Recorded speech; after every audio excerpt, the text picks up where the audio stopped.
Hello boys and girls, this is Untitled of course, and welcome back to another The Witcher 3 Wild Hunt video. This was all recorded during my stay in Poland a couple of weeks ago at CD Projekt Red, the developers.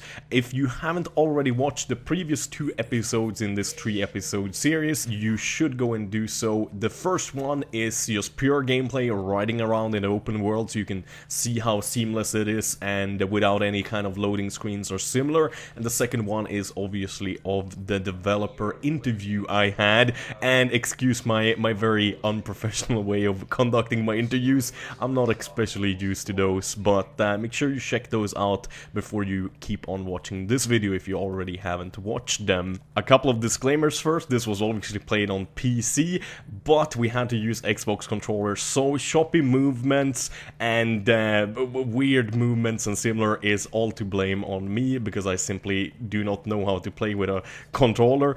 And also, this is not a finished product of the game. We were playing a very close to being finished version, but they still had a couple of bugs that were well known that they were working on or already fixed in the finished version, and also some things might change, just so you guys know that. The Witcher 3 starts off like all the other Witcher games with gore, murder, war, racism, sex, nudity, and all kinds of wonderful and horrible things, just like we wanted, gritty and gory. But a big difference compared to the other Witcher games: you've always had the freedom of making your own choices, molding your own outcome of the game, but the really big news now is obviously the open world aspect to the whole thing.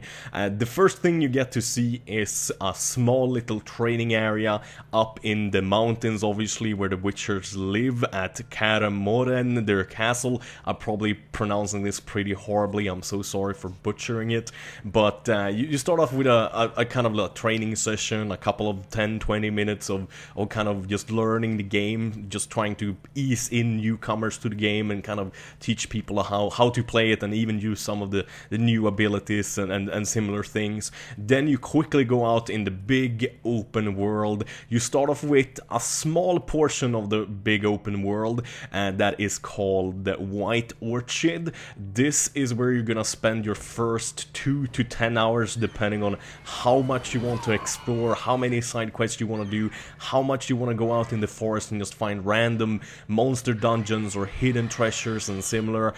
It's all seamless from what I've seen. I have not traveled between any places on foot myself. I've been using waypoints and fast travel points, but running around is just one open area. You never run into any kind of loading screens. You can walk right into doors, right into monsters, caves and similar, right into buildings. You won't have any loading time whatsoever. You won't even notice any kind of a difference, because the houses and the caves are literally in the open world. You're not randomly teleported to another part of the game or whatever, like it is in most other games, for example Skyrim and Fallout. So you definitely won't notice or have anything really disrupting your enjoyment of the gameplay. And here you have the world map. It's not like I expected. It is not one big open world. It's rather, I would say, 4 parts of a big open world. You have a White Orchid, that's the prologue area where you can spend easily 10 hours of exploring and doing quests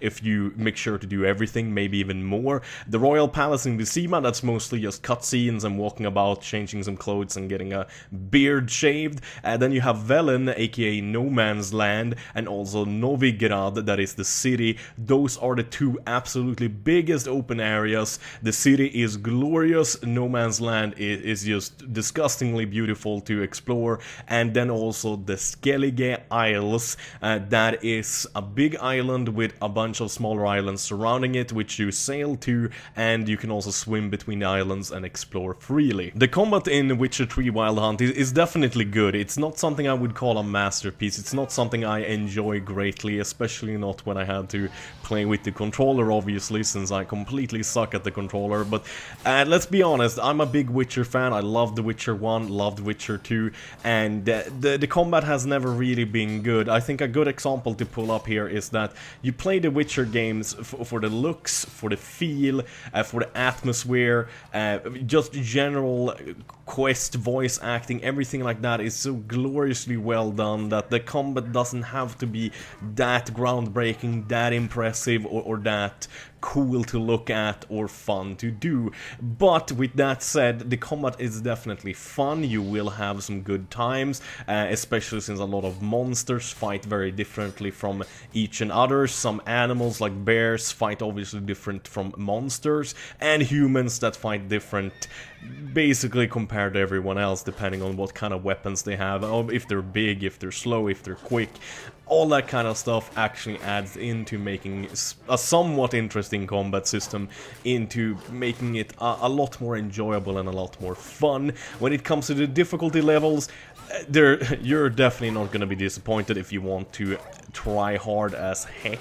We were playing on the second hardest difficulty, made it almost impossible with a controller to kill any kinds of high level monsters and similar. The game doesn't stop you from attacking or engaging or even finding these very rare and hard monsters to kill in the beginning. However, they will also punish you if you're not good enough to actually use your wit, use your potions, use your brews, use your bombs, use your different kinds of techniques and dodging and parrying and so on and so forth to actually defeat these much higher level enemies, either be it monsters, humans, or just simply animals like wolves or bears. Also, The Witcher 3 has an extremely impressive amount of different looking, different sounding, different moving monsters, enemies of all sorts, especially monsters. Some are disgustingly and beautifully ugly, and you will definitely enjoy getting a little bit of a jump scare now and then from some of these creatures popping out of the darkness, coming to get your ass. The story in The Witcher 3 Wild Hunt basically starts out with you trying to find Jennifer, who has gone missing, and you track her down pretty early in the gameplay. I won't say much more, but things get incredibly complicated, twisted with intrigues, excitement, different characters as time progresses. Like I said, I don't want to spoil too much, so I won't mention too much, but you're definitely gonna see a lot of older characters that you're gonna be recognizing, some that might have been foes previously, that might change sides and similar.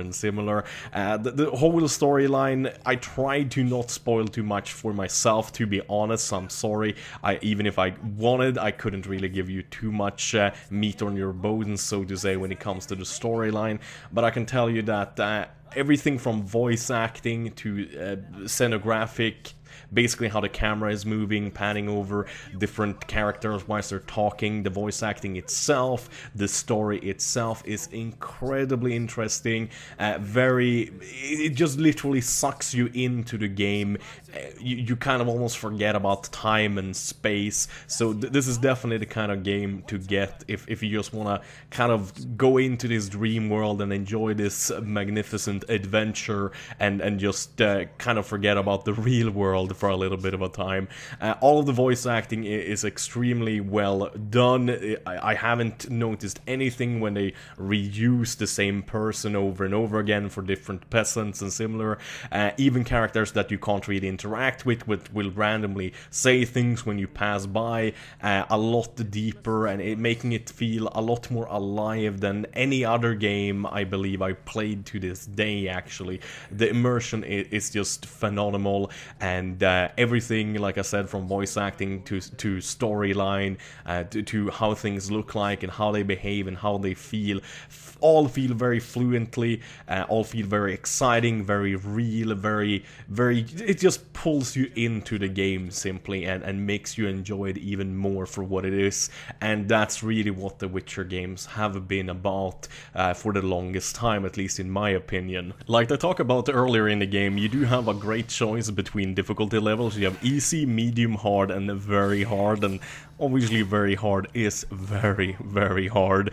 You're definitely gonna have a challenge there, but for example, if you want to play the game and you're not very good at the combat, but you still want to have a little bit of a difficulty exploring the area, you can obviously turn off things like the question marks on the maps or highlights on the map that mark important or interesting locations that can contain different kinds of loot, corpses, monsters, bandit hideouts and treasures and caves and whatever, so you can customize your minimap and your HUD a lot, so you can have the exact kind of experience you would like to have. I was, however, told by the developers that turning all of this off obviously is nice, that you have the ability, but turning it all off was not recommended, because you would miss a lot of the cool stuff, because they have hidden it pretty well, and it might be very hard to discover some of these hidden secrets and treasures that you might want to find. But if you want to find them the difficult way, there's definitely that option, so to say. Okay, a lot of people wanted to know what kind of specifications do I need to actually be able to play this game with some decent graphics, and honestly, this is not a question I can really answer, but I can try to do my best to give you a somewhat good answer, so you can kind of figure out a little bit for yourself by comparing your system to the system I test played it on. Obviously, this was not a finished product, so it might actually run better on the systems whilst it is released, but I wouldn't think it would run much better. The system we were playing it on had a single GTX 980, so one of the best graphics cards out there at the moment. I rock two of those bad boys in my PC, and holy shit, you can run games good then, especially if it's SLI enabled. And you had a i7 4790K and 80 gigabytes of RAM, so if you have a system that is very close to that, or is exactly that, you're definitely going to be able to run The Witcher at 1080p, 60 FPS on Ultra, no questions asked. But if you have slightly smaller, you might still have a good chance to do it. But if you have, like, let's say half the power, you're obviously going to have to turn down either the resolution or the graphic settings to maybe half of what you see here in these videos. And again, the quality of the YouTube videos don't do the game justice, so it looks a lot better when you're personally playing it on your PC at home. This probably is a good representation of low graphic settings on the YouTube video, and Ultra is just... It's really beautiful. So we're getting to the end of the video. I have a lot more to say, to be honest, but I don't think I can really fit it all in there, and a lot of stuff is really on the edge of being major spoilers. But I would like to add that a lot of the stuff that you love from the Witcher games is obviously returning, like picking up flowers, picking up loot from monsters and people, turning it into potions, bombs, oils that you put on your sword. You can sharpen your sword, you can put kind of like spells on your armor, you can upgrade your armor, you can repair your armor, it can wear down, you can buy all kinds of goods and wares from different kinds of vendors around the world. Obviously some are going to be selling majority weapons, some is going to be maybe specialized in herbs and flowers and similars to brew potions and medicine and that kind of good stuff, but overall you're going to feel really at home in the Witcher Wild Hunt as an avid and big fan of the Witcher series. And if you're one of those people that never played the Witcher games, you will miss out a little bit if you haven't played the first and the second one, because there's gonna be some characters that you might not really know of that will appear, and you might be missing some small hints here and there with jokes and similar. But honestly, they've done a great job trying to make sure the game is as noob friendly as possible. So if you're a big fan of RPG games but you've never tried a Witcher game before, this might actually be a pretty damn good time to try one of them. Obviously, I am very biased, I just want to say that straight up so no one gets confused. This is not a review, this is more or less me getting a hard-on for a game that I'm looking forward to a lot, so don't judge this video as a review, more like a tribute almost to the game that I was fortunate enough to actually get to play way before everyone else, and it made me quite happy, to be honest. As usual, thank you guys so very much for watching, have a wonderful day, bye bye.